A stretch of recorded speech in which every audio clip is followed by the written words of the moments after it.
And these aren't the voodoo zombies. This is from a virus. These are your stereotypical Walking Dead corpses.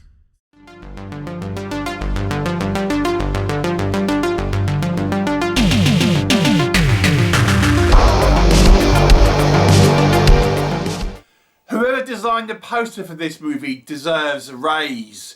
We are talking Gone with the Dead, directed by Justin W. Smith. I think he was the main director. There are a couple of other directors credited though. And Gone with the Dead is a 2024 ultra low budget zombie film. The story is as follows. There is a doctor that has made a kind of discovery and a cure for cancer, but this kind of laboratory gets broken into by animal rights activists, and this kind of research mutates and ends up kind of infecting animals, which then pass this mutated virus onto the human populace, turning them into zombies. And the film follows two separate groups of people as they are dealing with this zombie menace. What will happen? You'll have to watch the movie and find out. So, this movie starts with this kind of introduction from this just random guy kind of giving you a very brief introduction of zombie movies. And then he says something like, this movie stars up-and-coming actors. And I was like, are you prepping for the acting to be rubbish by saying something like that? So, is the acting rubbish? It's not good, but it's not as bad as I was prepared for after that little introduction. So that's possibly the first positive thing I would say. There are some not the worst acting I've ever seen in a kind of low budget movie in this film. In fact, there are a couple of ones. There's a character called Megan, who I think was probably the best acted character in the movie. I'm not sure what the actor's name is. There's one or two actors there I thought did a passable job. The movie has a tongue-in-cheek style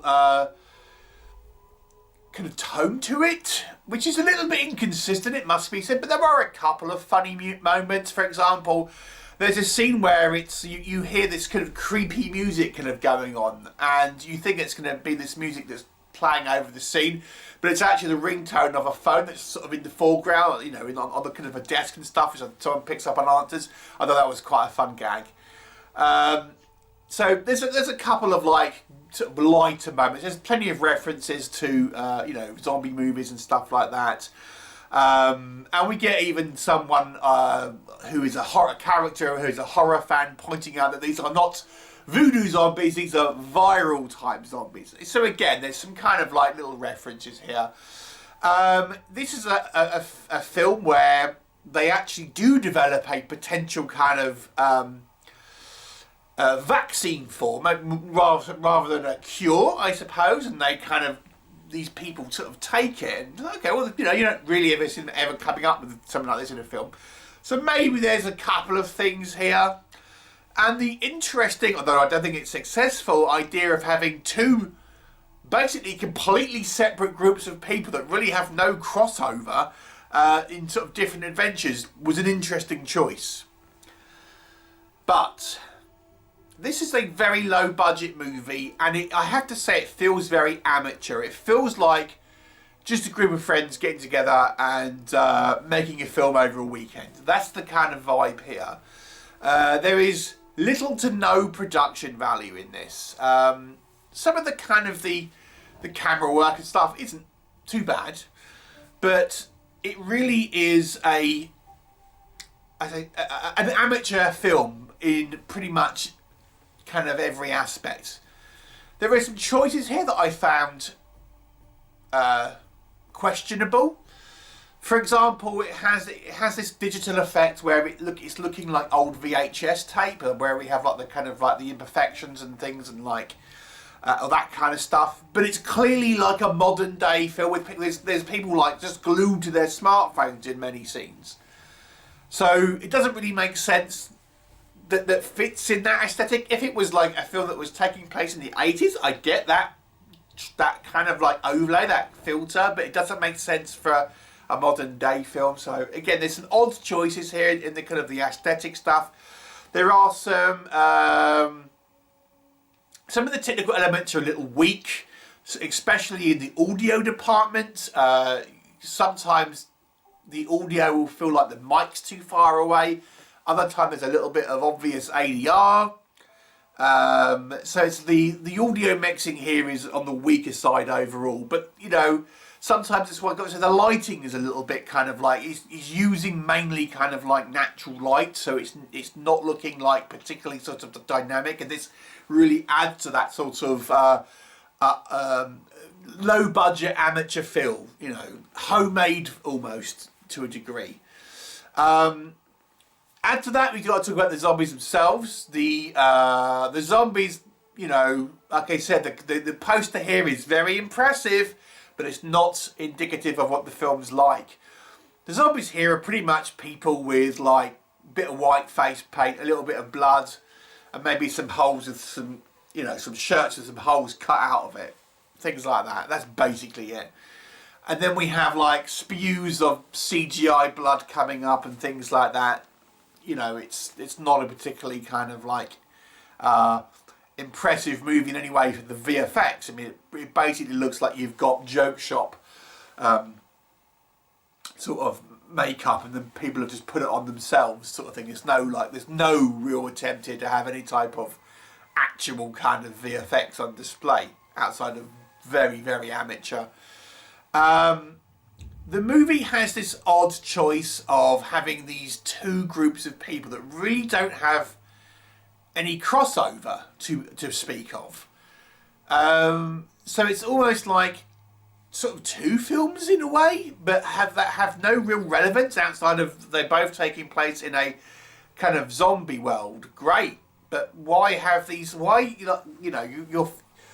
never really feel like you know where the story is going exactly, because you're not really sure who you're meant to be following, because the camera switches between these two groups of people, and like I would say the sort of the younger people group, the tone is a little bit more serious, and then this other group which is these kind of like you know, gang type people, the tone is a little more goofy.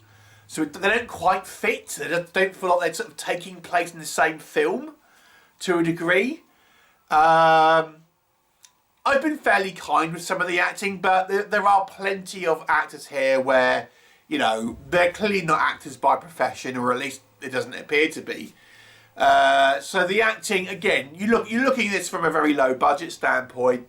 There's some, I think, you know, I've seen totally worse acting than this, but I feel the film as a whole will be brought down by the weaker kind of actors in this. But the biggest sin of this movie is it's just kind of boring. It's the movie really offers nothing that you haven't seen in a zombie film before, outside of some odd choices. And then we have this. It is because we've got two groups of protagonists. We have a lot of dialogue delivered by not particularly convincing actors in a sort of, you know, pretty boring movie, if I'm completely honest. And even some of the dialogue is like, you know, poorly thought out. The very beginning of the film, for example, we have this doctor say, "Oh, I've conclusively," and they use the word conclusively, "found the cure for cancer, but I've got to do a few more tests." Well, it's not conclusive then, is it, for Christ's sake? And that's in the first, like, scene of the movie, pretty much. So, you know, it looks like a lot of this was said off the fly, if I'm honest. This really has very little to recommend it on a legitimate kind of, like, critical basis. If you're a fan of Z-grade trash, then you may want to watch it for, you know, shits and giggles or something like that. This is the sort of film that you see playing on the TV in another low budget horror film where they're watching some crap that they've made on just a film within a film. It looks like they're one of those sort of movies. But I can't really give this much of a recommendation at all, for a legitimate film to watch. 2 out of 10. It was a little bit of a hard one to sit through, I'm not going to lie. Have you seen it? Please let me know your thoughts, and I'll look forward to seeing you next time.